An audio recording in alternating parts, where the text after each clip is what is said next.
Hunvanglers. You don't stop because you can't. Not really. There is a difference between choosing to work hard and being unable to stop. And somewhere in the back of your body, underneath the language of ambition and discipline and purpose, you already know which one is true for you. You feel it in the way rest makes you anxious rather than restored. You feel it in the way a free Saturday afternoon can fill you with a low, great dread that is almost indistinguishable from guilt.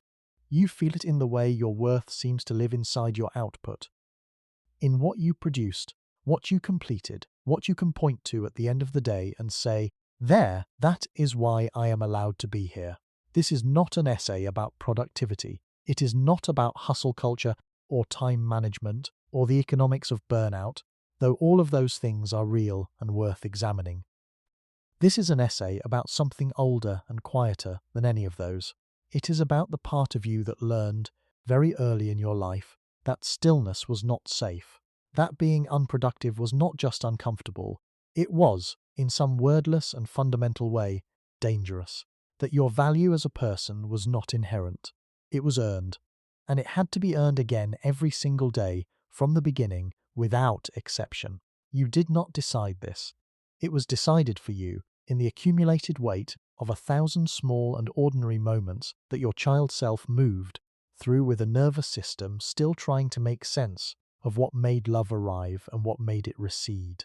The person who cannot stop working is not, at their root, ambitious. They are often terrified, and the terror is very old. This is where it started. Hongramble, Underrocks. The shape of the child who had to earn it on, becoming useful before you were ever allowed to just be there, are particular homes that produce this particular kind of person. And they are not always homes full of obvious harshness.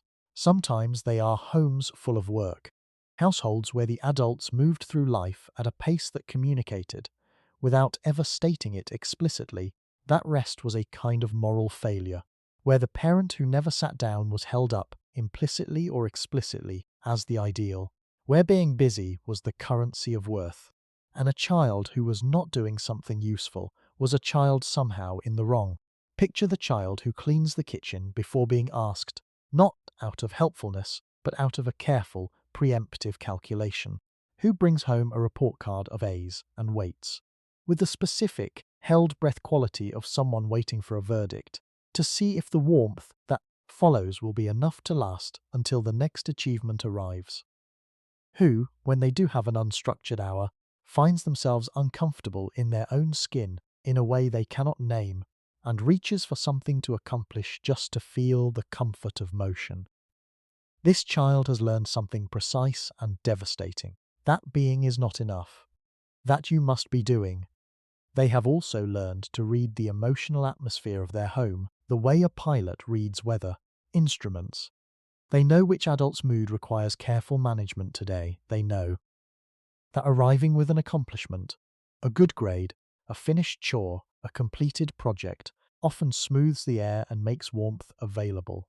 They know that arriving with emptiness, with need, with the ordinary shapelessness of childhood rest, does not tend to generate the same result. So they fill themselves with tasks. They become, early and efficiently, competent. They take on responsibility at an age when responsibility should not yet be theirs to carry. They help with younger siblings, they manage their own logistics, they become what the adults in the room describe as astonishingly mature, not understanding that what they are witnessing is not maturity but a child, quietly, desperately trying to manufacture their own security through usefulness. The doing becomes the only self they know how to be. And eventually, after enough years, they can no longer locate the self that exists underneath the doing at all. Hungrammelers. The house where rest was not welcome, on conditional warmth inside high-achieving homes. The homes that produce the compulsive worker are rarely homes where love was entirely absent. More commonly, they are homes where love arrived with a quiet invoice attached, where affection and attention and pride flowed most generously in response to achievement and contracted, not dramatically, but noticeably, in the presence of failure, ordinariness, or need. This is often the architecture of high-achieving families. Families where the parents themselves were accomplished, where excellence was the baseline rather than the aspiration, where the unspoken question hanging in every interaction was not, "Are you happy?" but "Are you doing enough?" These families often provided enormously in material terms: education, opportunity, enrichment, structure, and they framed all of it as love. Because in their own internalized understanding of the world, providing was love, pushing was care, demanding more was how you showed someone you believed in them. But a child cannot feel believed in if they don't feel seen when they are succeeding. The absence of attunement inside these homes is subtle, which is precisely what makes it so hard to name later. It is not the cruelty of being called worthless. It is the quiet withdrawal of full presence when you bring home a B instead of an A. It is the way the dinner conversation comes alive when you share an accomplishment and goes dim when you don't. It is the parent who attends every performance but cannot sit with you when you are simply sad.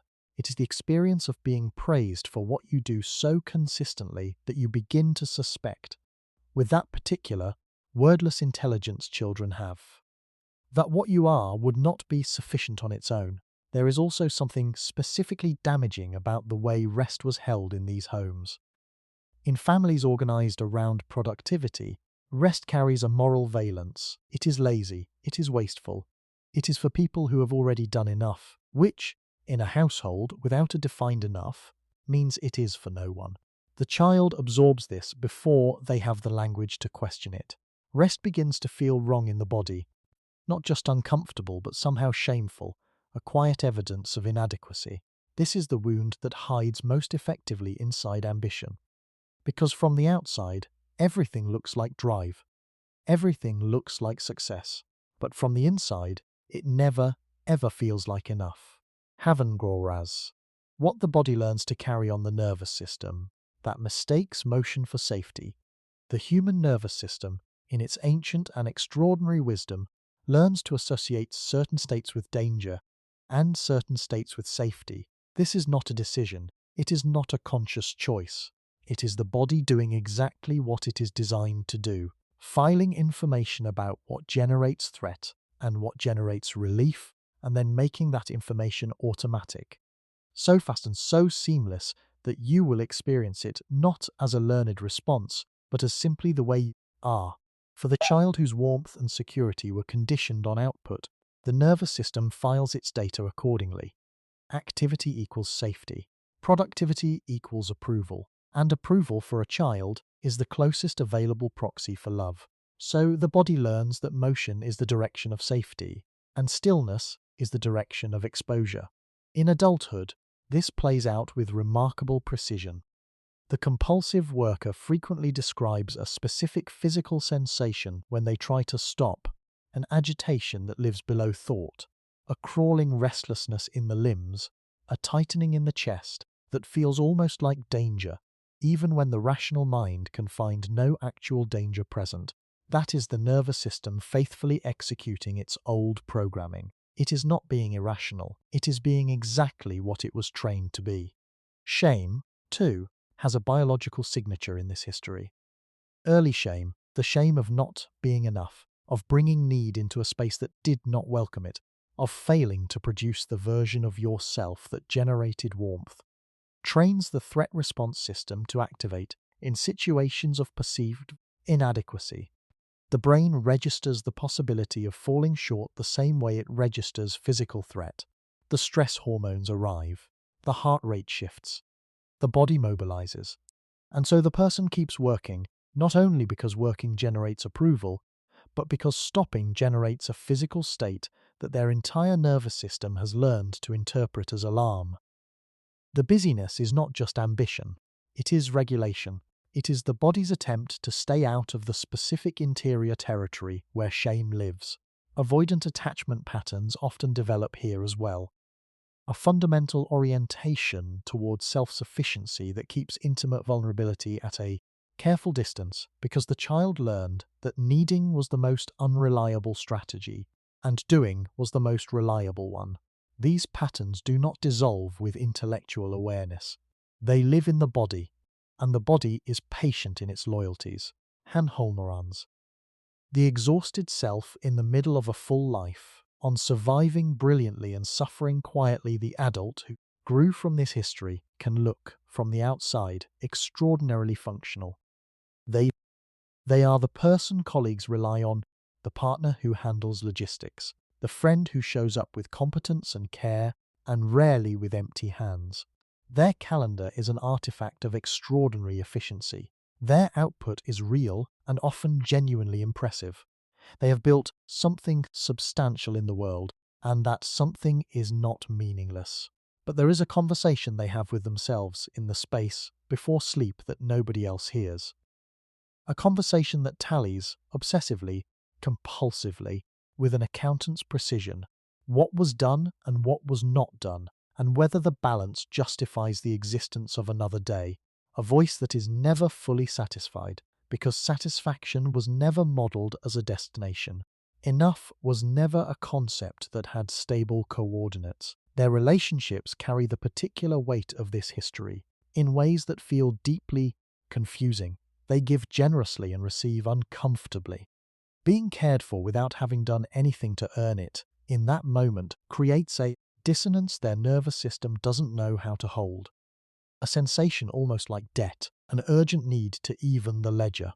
They take on more than their share, not purely out of generosity, but because having more than their share of rest, of ease, of receiving, feels fundamentally wrong. Intimacy, for this person, tends to happen at a careful remove, not because they don't desire closeness. They often desire it with a specific, quiet ache, but because genuine closeness requires the willingness to be seen without the armor of usefulness.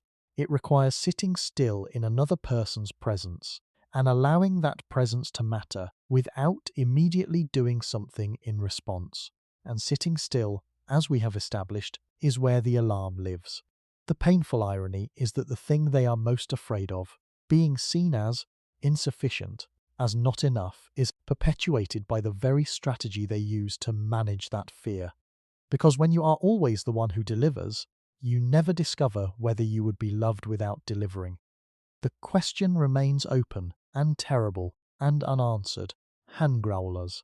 The moment the machine pauses, on seeing the scaffolding for what it is, there is a moment, sometimes it arrives gradually, sometimes with the sudden quality of a light switching on, when a person begins to see that the compulsive working is not just a personality trait or a work ethic or a lifestyle, when they begin to see it as a structure, a carefully built and internally logical structure that was assembled long ago by a child trying to manage their own safety inside an environment that made safety contingent on performance. This moment is disorienting in the particular way that all genuine recognition is disorienting, because it requires you to look at something you have likely received praise for. Your diligence, your ambition, your reliability, your incredible capacity for effort, and to understand that underneath the praise, underneath even the genuine accomplishment, there is fear. There is a frightened child still working furiously to earn something that should have been freely given from the beginning. It can feel like grief, this recognition, and it is grief. It is the first honest grief of the situation, but it is also, underneath the grief, something closer to mercy. Because when you can see that the compulsive working is not evidence of what you fundamentally are, but of what you fundamentally learned, the entire moral weight of it shifts. You are no longer failing to achieve some balanced life because you are broken or weak or constitutionally incapable of rest. You are faithfully executing the programming of a nervous system that received very specific and very consistent information about what made safety available. You are not flawed. You are adaptive. You are running an operating system that was written for a context that no longer exists by a version of yourself that no longer needs those particular protections. The work, the real work, the interior work is not about working less, not yet, and not primarily. It is first about seeing clearly, about sitting with the recognition that the child in you worked so hard and deserved so much more ease than they were ever given. Hanhonbrilads, the slow education of enough, on learning that stillness will not end you healing, Here asks something genuinely difficult. It asks you to move toward the thing the nervous system has long designated as dangerous, to practice rest not as a reward for sufficient productivity, which will never come because sufficient was never a real number, but as a right, as a baseline, as something that requires no justification because your existence requires no justification. This is not accomplished in a single decision. The mind can decide in an afternoon. The nervous system takes considerably longer, and this is worth honouring because it means that the journey is not one of willpower but of patient, repeated, gentle exposure to the experience of being still and surviving it, of stopping and discovering that the stopping does not destroy anything essential, that the people who love you remain, that your worth does not actually evaporate in the absence of output. The body is where this learning must happen, not in the cognitive understanding of it, though understanding is a door, but in the somatic practice of allowing the restlessness to rise when you are still, and staying with it rather than immediately reaching for a task to quiet it, of breathing into the specific physical location where the urgency lives, often the chest, often the stomach, often the hands that reach automatically for the phone, for the list, for the next thing, of telling the body, slowly and repeatedly, with enormous patience, we are safe here. We do not have to earn this moment. This moment is already ours. Grief is not optional in this process. You will grieve the childhood, in which rest was a luxury your nervous system couldn't afford. You will grieve the years of adulthood spent achieving for an audience that, in your interior world, still wears the faces of the people who first made love feel contingent. You will grieve the relationships that were held at the careful distance that usefulness requires, and the versions of intimacy you did not get to have because you were too busy proving yourself to receive them. Let the grief come. It is not weakness, it is accuracy. It is the precise and honest response to a genuine loss. And then, slowly, something else becomes possible. A different relationship to your own accomplishments. One rooted in genuine desire rather than managed fear. Work chosen rather than compelled. Rest inhabited rather than endured. The capacity to sit in an ordinary afternoon and feel not the crawling guilt of insufficiency but something quieter and stranger and more nourishing. The simple, radical experience of being present to your own life without needing to produce it. To the part of you that has been working since before it should have had to work. You did enough. You have always done enough. And now, tentatively, tenderly, one resting afternoon at a time, you are allowed to begin discovering who you are when the doing finally, mercifully, stops. You are allowed to simply be. And that is not nothing. That is, in fact, everything. Haun Harnling allows. If something here found its way to a place in you that needed finding, take a breath before you move on. And then, if you can, share this with someone who might need permission to rest.